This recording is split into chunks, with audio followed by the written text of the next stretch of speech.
Brand Engagement Network, ticker BNAI, beat Q2 consensus today. EPS came in at a loss of 49 cents. And that actually beat the estimated 80-cent loss. Revenue hit $160.1 thousand, beating the $100,000 estimate. Right, but management provided zero specific quantitative forward guidance. Yeah, none at all. And following the report, stock just tanked, dropping 5.38% to close at $14.42.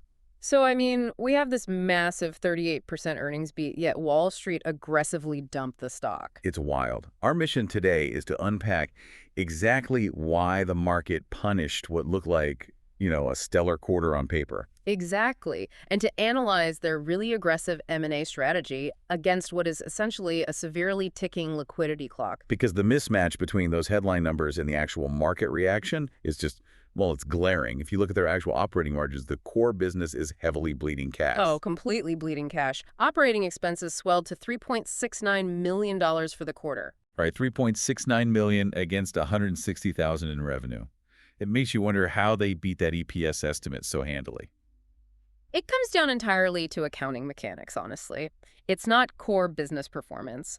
The bottom line was basically propped up by a $197,000 non-operating credit. Oh, right, the one tied to the change in the fair value of their warrant liabilities. You got it. Yeah. Because warrants act as, options given to investors to buy stock later. Right. And since BNAI's stock price dropped, the theoretical cost of paying out those warrants actually goes down. So in accounting land, that drop in liability is booked as a profit, even though absolutely zero cash actually came in the door. Precisely. The earnings beat was a total illusion. I mean, the market saw right through it because they weren't actually selling more AI software. Their stock just got cheaper. Yeah, that makes sense.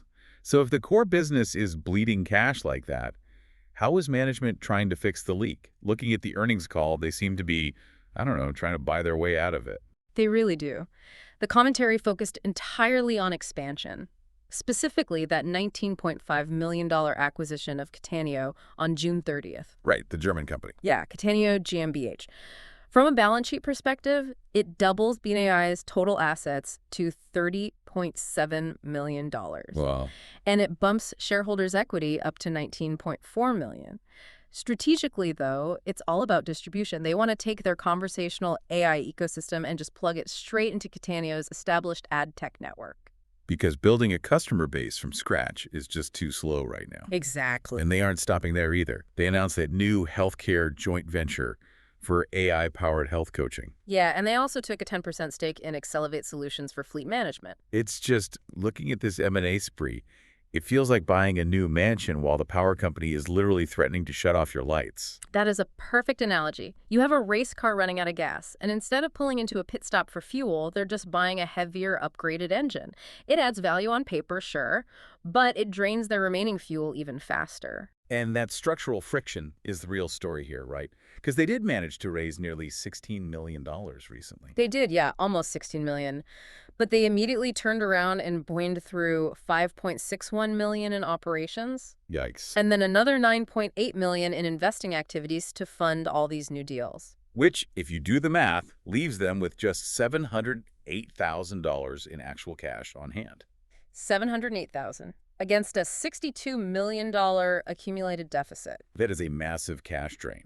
And it triggered a formal going concern warning in their 10Q filing, didn't it? It absolutely did. There is substantial doubt they can even keep the lights on for the next 12 months without raising new capital. And when you look for a lifeline, the CFO's comments on the earnings call were not exactly reassuring. No, not at all. Yeah. He explicitly stated there is no set timeline for revenue recognition from these new joint ventures. Wait, really? No timeline at all? None. It is entirely tied to, quote, commercial success. So that ad tech integration and those healthcare ventures, they are not generating cash tomorrow. So they're expanding their footprint globally while just scraping the bottom of the barrel for liquidity. Yeah, and the question for you to ponder is, how long can a company actually survive on $708,000 in cash before the market forces a highly dilutive capital raise just to keep the lights on? Definitely something to keep an eye on before taking those headline earnings beats at face value. For sure. When the hype fades, the balance sheet is all that's left. Exactly. Well, make sure to follow the show for your daily earnings coverage so you never miss the real story behind the numbers.